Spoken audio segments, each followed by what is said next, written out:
بسم اللہ الرحمن الرحیم۔ یہ جو آج کے حالات ہیں یہ اللہ کی طرف سے کسی کی آزمائش اور کسی کے لیے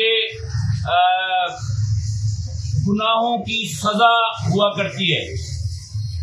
بنیادی طور پر ہماری آزمائش یہ ہے کہ ان حالات کے اندر اپنے بھائیوں کا خاص خیال رکھیں۔ میرے بھائیوں، کوئی ایک تنظیم ان حالات کو بہتر کرنے کی صلاحیت نہیں رکھتی۔ یا تو حکومتیں یہ کام کیا کرتی ہیں یا پھر آپ لوگوں سے خاص طور پر یہ بات کہنا چاہتا ہوں کہ ہر آدمی اپنے گھر میں وہ جو نبی اکرم صلی اللہ علیہ وسلم نے فرمایا تھا کہ اضافی کھانا بناؤ، جس کی بھی گنجائش ہے وہ اتنا کھانا بنائے کہ اپنے پڑوس میں لوگوں کے گھروں میں بھیجو۔ یہ انتظار نہ کرو کہ کون غریب ہے کون امیر ہے، نہ جانے کون مشکل کے حالات میں ہوگا۔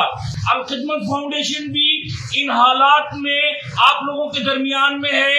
الخدمت کے جوان برستی بارش میں فیلڈ میں موجود ہیں، لیکن اپنی سی کوششیں کر رہے ہیں، آپ ہی کے تعاون سے کر رہے ہیں، آپ ہی لوگوں کی دی ہوئی امداد لوگوں تک پہنچانے کی کوشش کر رہے ہیں۔ اللہ میرا اور آپ کا حامی و ناصر ہو۔